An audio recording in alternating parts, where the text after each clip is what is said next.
ଆଜି ଦିନ 11ଟା ବେଳକୁ ମୁଁ ଓଲା କରି କଟକ ବାହାରିଗଲି। ମୁଁ କାହିଁକି କଟକ ଯାଉଛି ଆପଣମାନେ ଜାଣିଛନ୍ତି। ଆଜି ବି ମୁଁ ସେଇ ଦାନ୍ତ କାମରେ କଟକ ବାହାରିଗଲି, କିନ୍ତୁ ପିଲାମାନେ କେହି ସାଙ୍ଗରେ ନଥିଲେ। ମୋର ଇଚ୍ଛା ଥିଲା ମୁଁ ବସ୍ରେ ଯିବି। ଓଲାରେ ଅକାରଣେ ଗୁଡ଼ାଏ ପଇସା ଖର୍ଚ୍ଚ ହେଉଛି, କିନ୍ତୁ ଘରେ ସମସ୍ତଙ୍କ ତାଗିଦରେ ମୁଁ ଓଲାରେ ଗଲି। ମୁଁ ବି ଟିକେ ସାହସ କଲିନି।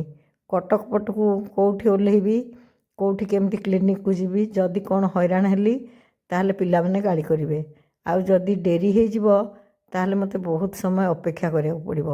ତେଣୁ ମୁଁ ଓଲାରେ ଯାଇ ଠିକ୍ ସମୟରେ ସେଠି ପହଞ୍ଚିଗଲି, ଆଉ ମୋର ଦାନ୍ତ କାମ ଆରମ୍ଭ ହୋଇଗଲା। ଆଜି ମୋର 4ଟି ଦାନ୍ତ ଲାଗିଲା। ଏ ଫଟୋଟି ମୁଁ ଆପଣଙ୍କୁ ଏଇଥିପାଇଁ ଦେଖାଉଛି ଯେ ମୋ ଦାନ୍ତରେ କେତେ ପ୍ରକାର କାମ ସେଠି ହେଉଥିଲା। ଦାନ୍ତ କାମ ସରିଲା ବେଳକୁ ବାବାଇ ପହଞ୍ଚିଗଲା। ମୁଁ ଘରୁ ଟିଫିନ୍ ନେଇଯାଇଥିଲି। ଆମେ ମା' ପୁଅ ଆସି ବାବାଇ ରୁମ୍ରେ ଖାଇକି ଟିକେ ଦୁଃଖ ସୁଖ ହେଲୁ, ଆଉ ଟିକେ ଗଡ଼ି ପଡ଼ିଲୁ। ବାବାଇ କହିଲା ତୁ ମୋ ରୁମ୍ରେ ଥା, ମୁଁ 6:30ଟାରେ ଅଫିସ୍ କାମ କରି ଆସିବି, ସାଙ୍ଗ ହୋଇକି ଯିବା। ମୁଁ କହିଲି ଆରେ ତୋର ତ ଘରକୁ ଆଜି ଯିବାର ନାହିଁ, ଏଡ଼େ ବଡ଼ ଶୀତରେ ପୁଣି ସକାଳୁ ଦୌଡ଼ି ଧାପଡ଼ି କାହିଁକି ଆସିବୁ, ମୋତେ ବସ୍ରେ ବସେଇ ଦେ। ବହୁତ ବାଧ୍ୟବାଧକତାରେ ମୁଁ ବସ୍ରେ ବସିଲି। ବସ୍ ଟିକଟ କଲା ପରେ ମୋ ମନ ଭାରି ଖୁସି ହେଇଗଲା। ଓହୋ, ଏତେ ଦିନ ପରେ ବୟସ ଯୋଗୁଁ ମୁଁ ସରକାରୀ ପଇସା ଟିକେ ପାଇଲି।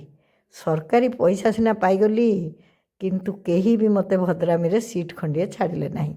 ହେଲେ ଏ ଝିଅ 2 ଜଣ ମୋ ପାଖରେ ଠିଆ ହେଇଥିଲେ।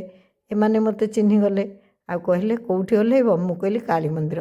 ସେମାନେ କହିଲେ କାଳୀ ମନ୍ଦିରରେ ତ ଷ୍ଟପେଜ୍ ନାହିଁ, ଆପଣ ଆମ ସାଙ୍ଗେ ଫାୟାର ଷ୍ଟେସନରେ ଓହ୍ଲେଇ ପଡ଼ନ୍ତୁ, ସେଇଠୁ 24 ନମ୍ବର ସିଟ୍ ମିଳିଯିବ। ସେଠୁ ଓହ୍ଲେଇଲା ବେଳକୁ ମୋର ଆଉ ଜଣେ ଝିଅ ସବସ୍କ୍ରାଇବର ଜୁଟିଲେ, ଆଉ ମୋତେ ବହୁତ ସୁବିଧାରେ ବସ୍ରେ ବସେଇ ଦେଲେ। ନିଜେ ସାଙ୍ଗରେ ବି ରିଗାଲିଆ ଯାଏ ଆସିଲେ, ଆଉ ମୋର ଟିକେଟ୍ ବି କରିଦେଲେ, କିନ୍ତୁ ସେ ତାଙ୍କର ଫଟୋ ଦେବା ପାଇଁ ମନା କରିଥିଲେ। ମୁଁ ବାବାଇ କଥା ଭାବୁଥିଲି। ମୁଁ କେଡ଼େ ସୁବିଧାରେ ଆସି ଘରେ ପହଞ୍ଚିଗଲି। ଆଉ ସେ ଝିଅ ମଧୁସ୍ମିତା, ଯିଏ ଭବିଷ୍ୟତରେ ଜଣେ ଶିକ୍ଷୟିତ୍ରୀ ହେବେ, ତାଙ୍କର ବ୍ୟବହାରରେ ମୋତେ ମୁଗ୍ଧ କଲେ, ଆଉ ସେ ଜଣେ ସୁଶିକ୍ଷୟିତ୍ରୀ ହେବେ ବୋଲି ମୋର ବିଶ୍ୱାସ ହେଲା। ଘରକୁ ଆସି ସକାଳର ପରିବା କଟା କଥା ମନେ ପଡ଼ିଗଲା। କାହିଁକି ନା ଇଏ ମୋତେ କହିଲେ ତମେ ଯେଉଁ ପରିବା କାଟିଦେଇ ଯାଇଥିଲ ସେ ତରକାରୀଟା ଭାରି ସୁଆଦ ହେଇଥିଲା।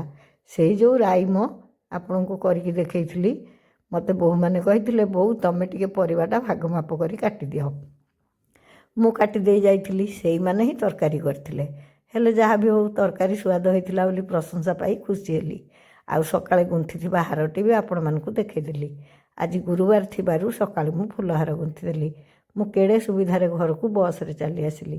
ସବୁଠି ମୁଁ ମୋର ଠାକୁରଙ୍କର ଆଶୀର୍ବାଦକୁ ଉପଲବ୍ଧି କରେ। ଠିକ୍ ଜାଗାରେ ମୋର ଜଣେ ଜଣେ ସବସ୍କ୍ରାଇବର ଜୁଟିଲେ, ଆଉ ମୋତେ ସୁବିଧାରେ ଘରେ ପହଞ୍ଚାଇ ଦେଲେ। ତେଣୁ ମୁଁ